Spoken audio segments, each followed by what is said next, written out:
Okay, good afternoon, ladies and gentlemen. Welcome to Indian Mom. Hope to enjoyed your lunch already. My name is Raissdana. I'm originally Persian, but I live in Turkey. We have an office in Turkey. I'm marketing certified trainer since 2011. Our company, MITSCO, which is the marketing sales and training partner in Middle East, own a WISP already, which is on marketing wireless platform. As you may know, wireless is the most powerful feature of the marketing. And in this presentation, I want to talk about the CAPsMAN feature, which is recently developed by marketing, and it's very, very powerful. In this presentation, we need to cover these kind of topics. First, we need to have a brief review on CAPsMAN and CAP. What is the CAPsMAN? What is CAP? Then we will talking about auto certificate. Then we will go for configuration of CAP and CAPsMAN, interface type, radio provisioning, and data path configuration. In the last step, we will talk about access list and registration table, which is the same with previous configuration of the wireless. Let's assume that we want to create such a network, we want to run such a network. In this network, we already have 9 access points. 4 of these access points, it just works in point-to-point link. The access point number 1, number 2, number 3, and number 4 are working in the point-to-point link. But already in this network, we have 5 different distributors that run all over the network. So in this network, we can manage all of these access points, both the point-to-point access point and also the distributors, just by one router as a CAPS manager. In this way, you can control all the wireless features of your network centralized only in one router. To create and configure such a network, first we need to have a brief review about the CAP and CAPsMAN. What is the CAP? What is the CAPsMAN? CAPsMAN stands for Controlled Access Point System Manager. It means it can control all of your access point all over your network. It has a feature that can have a centralized wireless network management, and also it can process your data if necessary, which is the default configuration. It means your access point can send all the data to the CAPS manager for processing and only send out the data that is received from the CAPsMAN. CAPS manager can manage your configuration of access point and also can manage the authentication of your clients. So all the configurations that you create by your access point right now can manage by CAPsMAN feature. CAPsMAN feature works on any router OS device from version 6.11. So if you want to have these features on your router, you need to upgrade your router to higher than 6.11. When you upgrade your router, you can find the CAPS manager option in here. And also you need to upload another package, more than a wireless package. You can find it on marketing.com/download. You can download the packages, then install it on your router. What is the CAP? CAP means controlled access point. It means it's an access point that's controlled by CAPsMAN. So we call it CAP, controlled access point. In this way, when your access point controlled by CAPsMAN, your access point is only responsible for wireless connectivity and also wireless link layer encryption and decryption. All the encryption and decryption done by your CAP.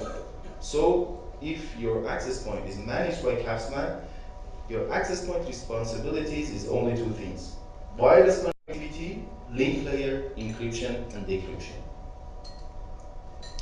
And again, if you upgrade your access point by version 6.11, you can find a CAP button in here.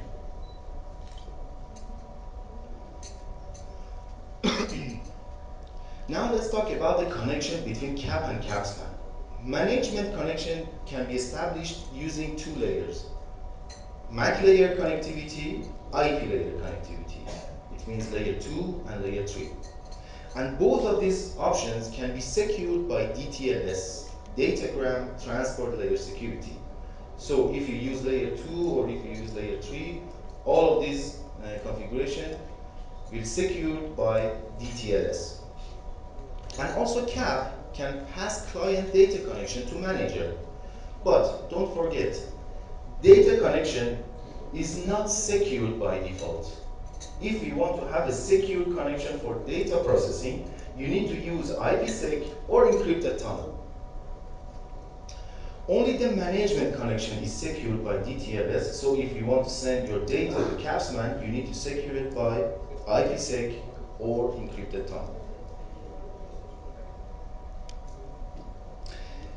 If you connect your CAP to CAPsMAN by layer 2, no IP configuration is needed on CAP. It's not necessary on CAP to set an IP address. And both CAP and CAPsMAN must be on the same layer 2 segment. It means both of them should be on one broadcast domain, on layer 2. Either physical or virtual by means of layer 2 tunnels. If you don't have a layer 2 segment for both CAP and CAPsMAN, you can run layer 2 tunnels. If you use IP layer connection, you will use UDP protocol on layer 3. And it can traverse NAT if necessary. It means if your CAP is behind the NAT, the connection can go through the NAT and can pass the NAT if necessary. They must be reachable using IP protocol. If you want to use layer 3, both CAP and CAPsMAN must be reachable on layer 3. All the IPs should reachable already in this network. If they are not on the same layer 2 segments, CAP must be provisioned with the CAPsMAN's IP if you are using on layer 3. Why? Because IP multicast based discovery does not work over layer 3. So if you are using layer 3, both CAP and CAPsMAN must be in the same layer 2 segment.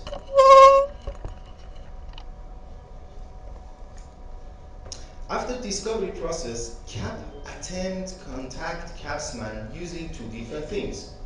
Configured list of manager IP address.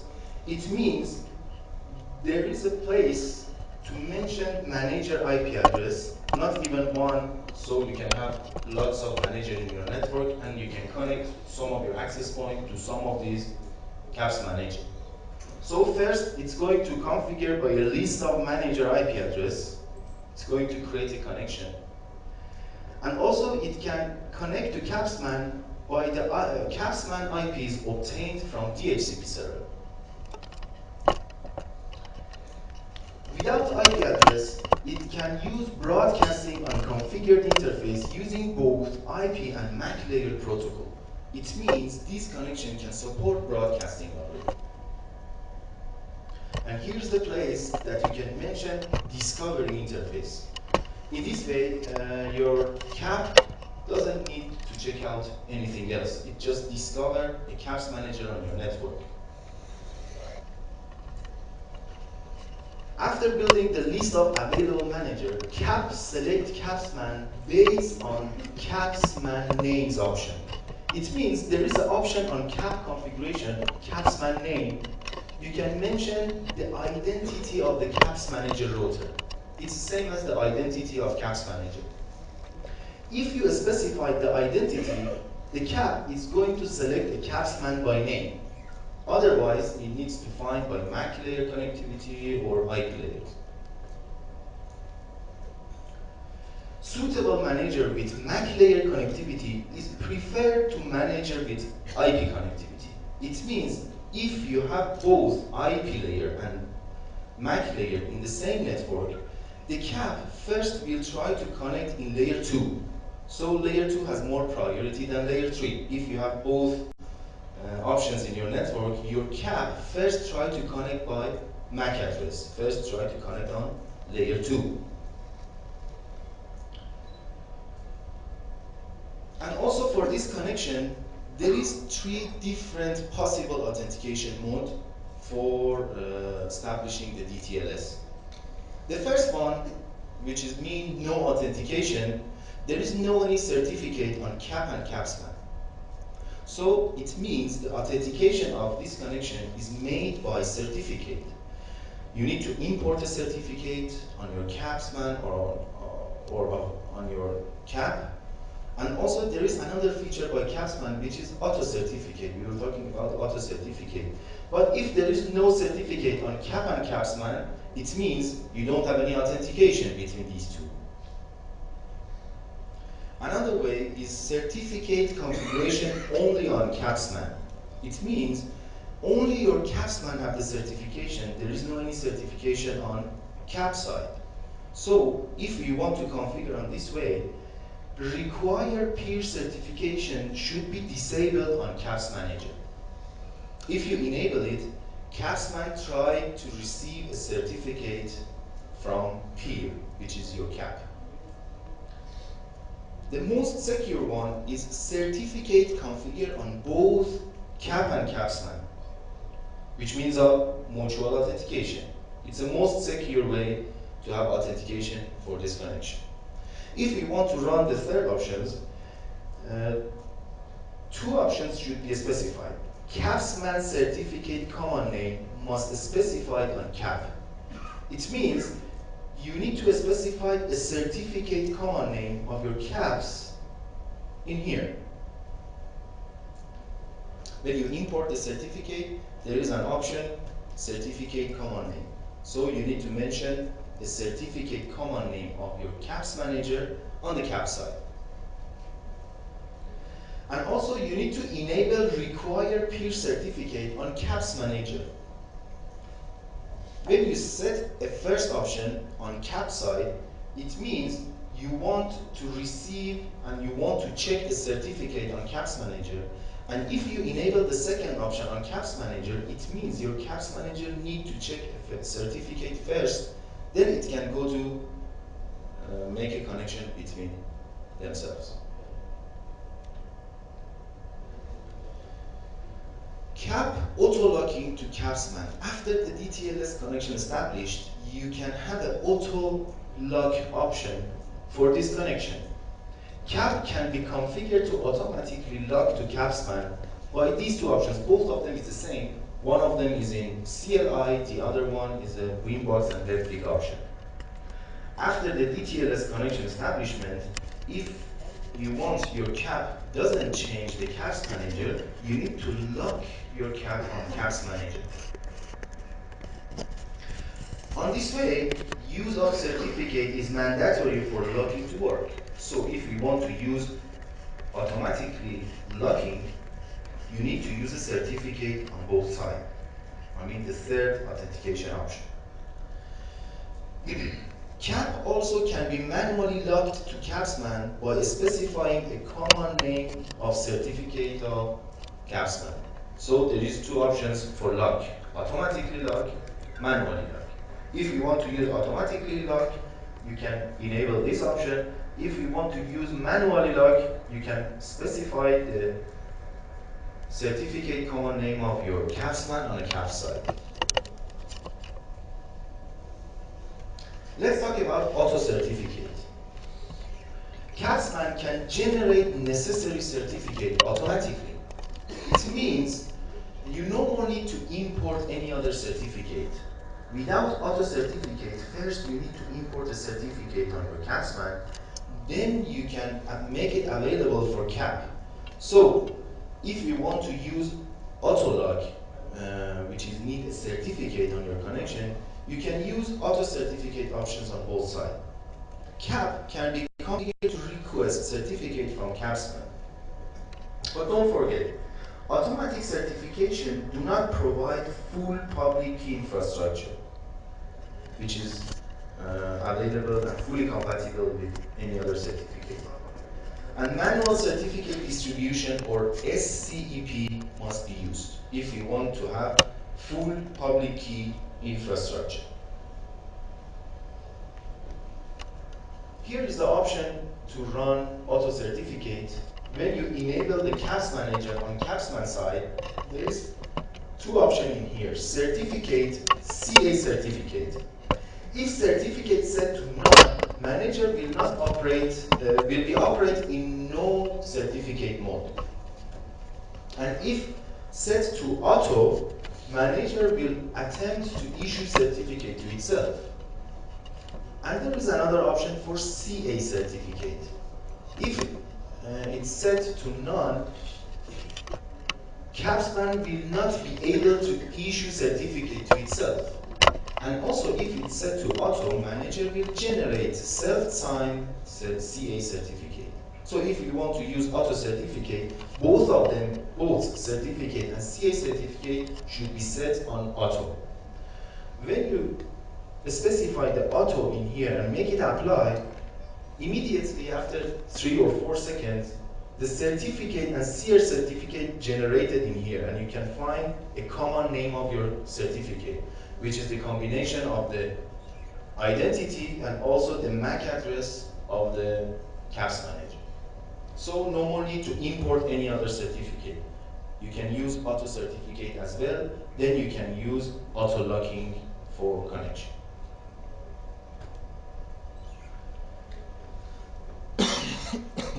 To use auto certificate on CAP side, CAP must be configured to request certificate from CAPS manager. And here is option. I mentioned both in CLI and in Winbox. On CLI, you need to set certificate to request. If you're using the Winbox, you can select a request for certificate and make it apply. So for auto certificate, your CAP should request a certificate from CAPsMAN. In this way, CAP will initially generate private key and certificate requests. After connection establishment, CAP will request CAPsMAN to sign its certificate. And CAPS manager will send CA certificate and newly issued certificate to CAP, and CAP will import this certificate in its certificate store. After this configuration, if you print the certificate option in CLI, you can find a certificate on your certificate store. So all of these options is for mutual authentication. If you don't want to use mutual authentication or auto locking, you no more need to add any certificate or import any certificate.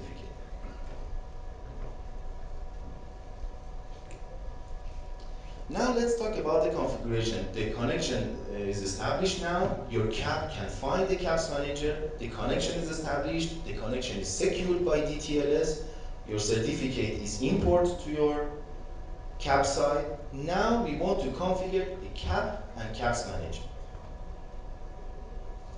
After connection a CAP on CAPS manager, there is an interface on interface menu on CAPS manager side. All of these CAP 1, 2, 3, and 4, it means these are your access points. And same as any other physical interface, you can set any configuration on this interface. You can set the IP address, you can manage it on EOIP, anything that you're working now with physical interface, with real interface. And also they are mentioned on interface list of router board, your Winbox. Wireless interface setting can be grouped together as a profile, and then you can simply reuse configuration on other CAPS interface. It means if you have the same configuration for all of your access point, you can use a profile, you can set a profile and reuse this profile for all of your access point or some of your access point. So you can group together your configuration as a profile. And then you can use this profile for any other interfaces. But any profile setting can be overridden directly in an interface configuration for maximum flexibility. It means you have exactly the same option of profile in interface configuration. If you set some configuration on interface, all the configuration on interface will be overridden to profile configuration. Let's have some examples. You have 4 different tables for configuration. One of them is wireless, which is the main wireless setting group, such as SSID or everything else. Another one is the channel setting. You can set your channels, the width of your channels, and every configuration that it need for channel setting. There is another table, data path, which is only dedicated for data forwarding related settings. We were talking about data forwarding. And the last one is security. Security related settings such as allowed authentication type or passphrase, same as a security profile in wireless. So as you can find in here, there is exactly same four table both in interface and in profile. All of them is the same, but if you mention some configuration on interface, all of this configuration is overridden to profile configuration. It means the profile configuration will be overridden by these options. Let's have some examples. There is hierarchical level for configuration. Configuration is organized in hierarchical structure with interface. Higher level settings value overrides a lower level value. So it means there is three different places with exactly the same configuration. One of them is interface setting, the other one is regular CAPs manager setting, and the other one is profile setting, which is the lowest level. Let's have an example. If you set a passphrase as a test in wireless and set a test2 in security configuration on a CAP side, CAPs manager side, and also if you set test3 as a passphrase for configuration setting, in this way, the first one will be choose. The test will be choose. Let me show you with frequency. If we set 2424 as a frequency in interface, and if we set 2417 on CAPs manager setting, and if we set 2412 on configuration setting, as a result, 2424 will be choose for maximum flexibility. It means your access point now works with 2424 channel. So if you have same configuration on profile for all of your access point, you can change one of your access point settings on interface, directly on interface. As an interface type, there is two different interface type. Master interface, which is hold the configuration for an actual wireless interface. It means your physical interface, your physical wireless card. And a slave interface, which is hold the configuration for a virtual access point. It means when your CAP is connected to CAPs manager, you need to mention your virtual access point on a CAPs manager. You no more need to enable the virtual access point on CAP side. All of the configuration of virtual access point is set on CAPs manager side. Master interface will become operational if it's enabled. So you need to enable this interface to be fully operational. And slave interface will become operational only if both master and slave interface are enabled.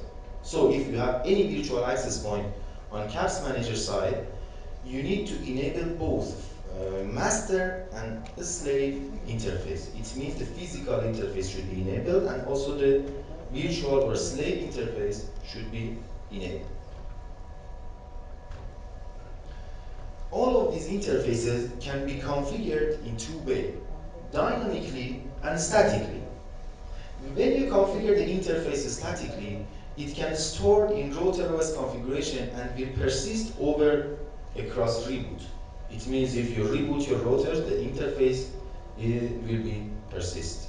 But if you set the dynamic interface, it exists only while a particular CAP is connected to CAPsMAN.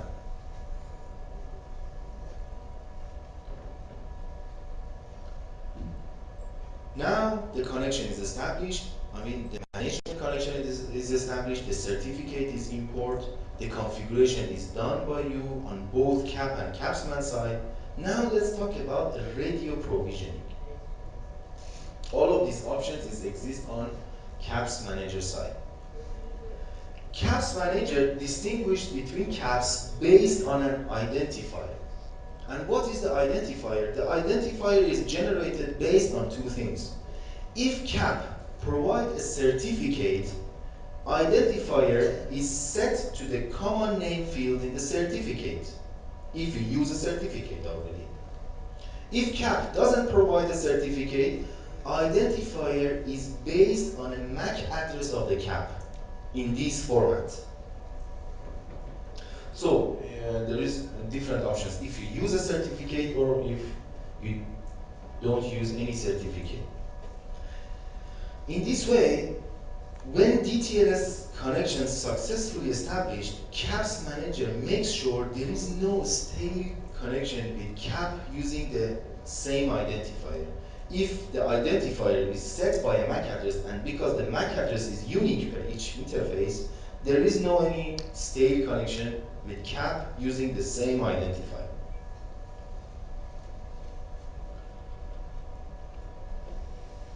CAPsMAN distinguish between physical interfaces based on their built-in MAC address. So it's impossible to manage two radios with the same MAC address. If you change one of your MAC addresses, it wouldn't work. So each physical interface, each radio should have unique MAC address. There is two options and there is a little difference between them. What is the remote cap and what is the radio? There is two tables in here, remote cap and radio. Remote cap can be physical or virtual. It means in your cap side, maybe you have physical interface, maybe you have virtual access point. But what is the radio? Radio is actually wireless interface, which is the physical wireless interface of your access point. So there is a little difference between these two things. Remote cap means the exactly physical or virtual access point, but radio is your physical wireless card. When CAP connects, CAPsMAN at first tries to bind each CAP radio to master interface based on radio MAC. It means first we're going to create the interface dynamically or statically, and when the connection is established between these two routers, the CAPsMAN at first tries to bind each CAP radio to master interface based on a radio MAC. The interface is available on CAPS Manager side. The CAP wants to connect to CAPS Manager, and in this way, the CAP first tries to bind the interface to the CAP. If the MAC address is the same, it's going to connect to each other. If appropriate interface is found, radio gets set up using master and slave interface configuration. Now interfaces are considered bound to radio and radio is considered provisioned. If CAPS Manager can find a proper interface. Otherwise, CAPsMAN executes provisioning rule. So provisioning rule is only need when CAPS Manager cannot find a proper interface for CAP.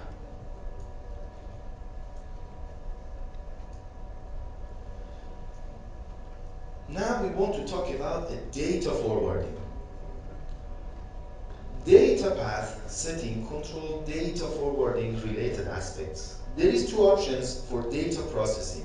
First one is local forwarding mode, when CAP is locally forwarding data to and from wireless interface.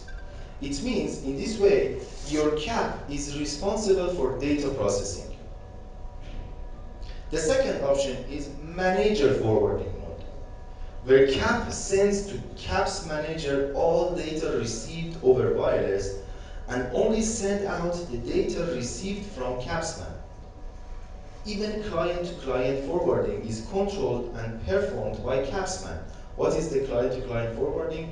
For example, if you have three different users by one access point, if you disable a client-to-client forwarding, these clients cannot see each other, cannot find each other, cannot ping each other. They only can have a connection to access point.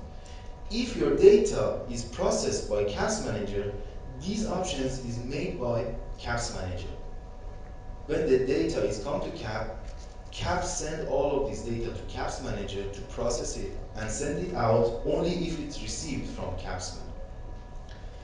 Forwarding mode is configured on a pair interface basis. Master or slave interfaces can have different forwarding mode.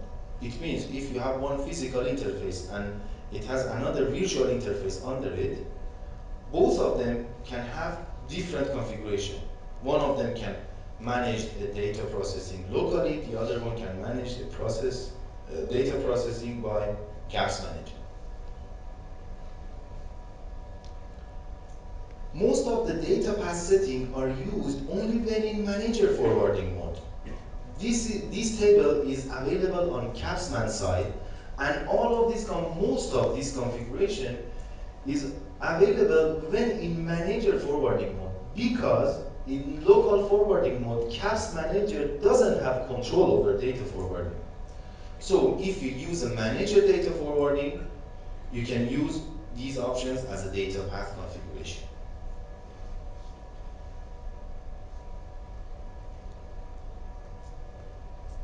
Now let's talk about the difference between these two options. The CAP wireless interface that are managed by CAPsMAN and also traffic is being forwarded to CAPsMAN, it means manager forwarding mode, the second option. The interfaces are shown as disabled with the node managed by CAPsMAN. You see, the interface is disabled and the node managed by CAPsMAN is mentioned in here, and also it's mentioned CAPsMAN forwarding. Those interfaces that are in local forwarding mode, it means the traffic is locally managed by CAP and only the management is done by CAPS manager. The interfaces in this way are not shown as disabled, but the node managed by CAPS manager is shown. The second option, it means you want to have a data processing locally on your CAP. In this way, the interface is not disabled, but managed by CAPsMAN is shown in here, and it mentioned local forwarding. So you can have different options for your different access point. Your physical access point can have a manager data forwarding, and your virtual access point can have local forwarding. Access list and registration table has the same configuration with wireless interfaces. Access list on CAPS manager is an ordered list of a rule that is used to allow deny clients to connect to any CAP under CAPsMAN control. Why it's mentioned ordered list? Because the sequence on access list is important. If, for example, in the first rule, you deny the connection for CAP1, you cannot enable it on second rule. The sequence of the rule is important, same as a firewall, same as a simple queue. When client attempt to connect to CAP that is controlled by CAPsMAN, CAP forward that request to CAPsMAN as a part of a registration process. And CAPsMAN consult access list to determine if client should be allowed to connect or should reject it. So when your client wants to connect to the access point that controlled by CAPsMAN, first your CAP send the information of your client to CAPS manager. CAPS manager check its access list. If the access list allowed client to connect, it can connect. Otherwise, your client cannot connect to CAP. And registration table on CAPS manager side shown all of your interfaces, no matter it's a physical or virtual, but it's mentioned as a CAP in here. These are your actual clients that connected to the CAP. For example, this client is connected to CAP2. Maybe you have 10 different CAPs in here, and there are lots of clients connected to them. You can find very nice information. What is the client MAC address? What is the TX rate? What is the RX rate? And also what is the TX RX packet? And then it mentioned this client is connected to which interface. So with centralized configuration, you can find your clients all over your network. You can manage all of your access points centralized.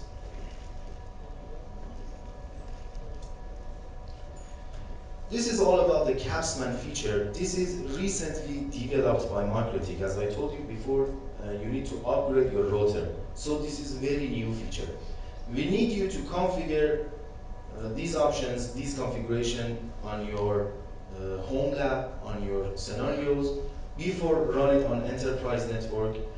Then send us your issues, send us your scenarios, send us your problems. For sure, we will work on your issues already. These are my contact details. You're welcome to send me an email. You can find me on Skype. Day by day, we are working with the wireless of MikroTik, and these issues is very useful for us. We can find a good solution. We can find the best way for you to connect your CAP to CAPsMAN. So, from next week, you can find these documents, both the video and the PDF of my presentation on tictube.com. This feature is very new, and MikroTik is proud to create such a feature on router OS. So we need you to work by these options. We need you to send us your options, send us your issues. For sure, we will work on your options, and for sure, we will send you some solutions. Any question? Thank you very much. Enjoy them all.